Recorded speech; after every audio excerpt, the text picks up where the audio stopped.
Assalamualaikum warahmatullahi wabarakatuh. Nama saya Rania Ramadhani dengan NIM 112. Di sini saya akan menjelaskan apa itu yang dimaksud dengan paradigma dan juga apa pula yang dimaksud dengan paradigma Qur'ani. Mengapa Al-Quran dijadikan paradigma untuk menghadapi berbagai persoalan? Secara etimologis, kata paradigma berasal dari bahasa Yunani yang asal katanya adalah para dan juga digma. Para mengandung arti di samping, di sebelah, dan keadaan lingkungan. Digma berarti sudut pandang, teladan, arketip, dan juga ideal. Dapat dikatakan juga bahwa paradigma adalah cara pandang, cara berpikir tentang suatu realitas.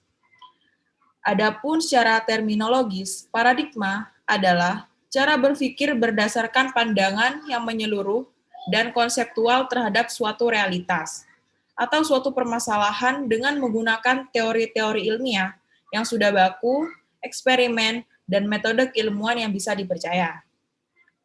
Dengan demikian, paradigma Qur'ani adalah cara pandang dan juga cara berpikir tentang suatu realitas atau suatu permasalahan berdasarkan Al-Quran.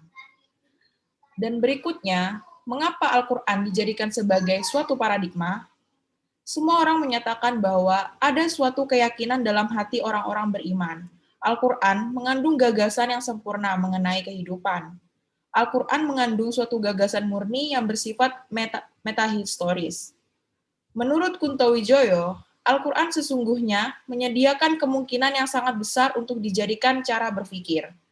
Pengembangan eksperimen-eksperimen ilmu pengetahuan berdasarkan paradigma Al-Quran jelas akan memperkaya hazanah ilmu pengetahuan umat manusia.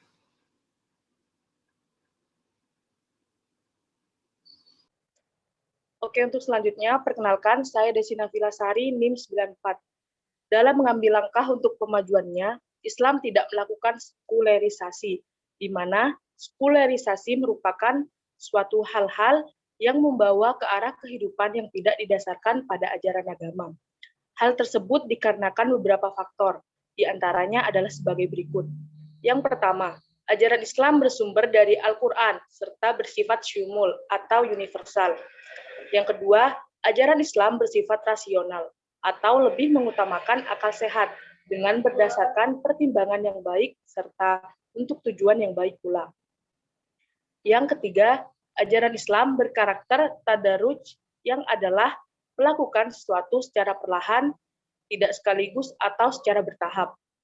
Yang keempat adalah ajaran Islam bersifat takliyat takalif, yaitu ajaran Islam tidak menyulitkan orang untuk melakukan ajarannya, melainkan mempermudah. Dan yang terakhir adalah ajaran Islam, ajaran yang diangkat Al-Quran berkarakter ijaz, yang berisi tentang kemukjizatan Al-Quran secara kompleks.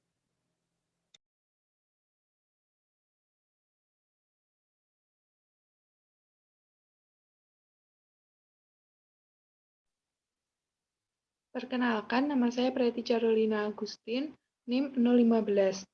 Bagi umat Islam, kemodernan tetap harus dikembangkan di atas paradigma Al-Quran. Tidak ada kemajuan tanpa Al-Quran, bukan hanya sebagai sumber inspirasi, tetapi sebagai landasan, pedoman, paradigma, guide, dan mengarahkan kemodernan agar dapat menyejahterakan manusia, dunia, dan akhirat. Apa arti kemodernan kalau tidak membawa kesejahteraan? Imam Junaidi al-Baghdadi menyatakan, meskipun orang tahu segala sesuatu, tetapi jika dia tidak mengenal Allah sebagai Tuhannya, maka identik dengan tidak tahu sama sekali. Junaid ingin menyatakan bahwa landasan iptek adalah ma'rifatullah dan Al-Quran adalah paradigma untuk mengembangkan iptek. Penguasaan iptek yang dilandasi Marifatullah akan membawa kemajuan lahir batin, sejahtera dunia akhirat, dan rahmat bagi semua alam. Iptek dan kehidupan yang tidak dipandu wahyu belum tentu membawa kesejahteraan, ketentraman, dan kebahagiaan. Sedangkan iptek dan kehidupan yang dipandu wahyu tentu akan mewujudkan kesejahteraan yang seimbang, sejahtera lahir batin, dunia akhirat, jasmani rohani. Itulah paradigma Qur'ani dalam konsep dan kenyataan kehidupan.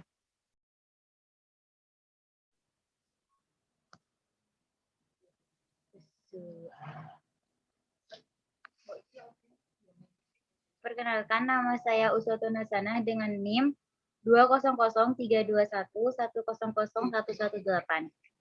Menurut Al-Faruqi, kunci sukses dunia Islam tentu kembali kepada Al-Quran. Dijabarkan Al-Faruqi sebagai berikut.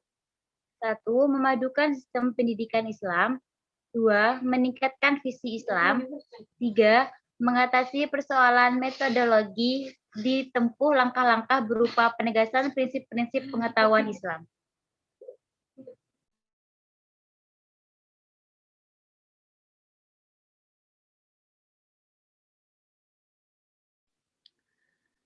Berikutnya, Al-Faruqi juga menyebutkan bahwa langkah-langkah kerja yang harus ditempuh agar kita dapat mengembangkan eksperimen ilmu pengetahuan berdasarkan paradigma Al-Quran adalah sebagai berikut.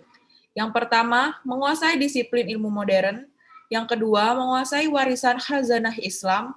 Yang ketiga, membangun relevansi Islami sebagai setiap bidang kajian atau wilayah penelitian pengetahuan modern. Yang keempat, mencari jalan dan upaya untuk menciptakan sintesis kreatif antara warisan Islam dan juga pengetahuan modern.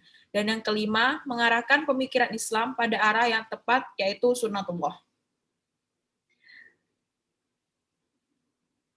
Jadi, kesimpulan dari seluruh pembahasan ini adalah paradigma Qur'ani dalam menyoroti segala persoalan harus tetap menjadi komitmen umat Islam agar umat tidak hilang jati dirinya dalam menghadapi tantangan modernitas.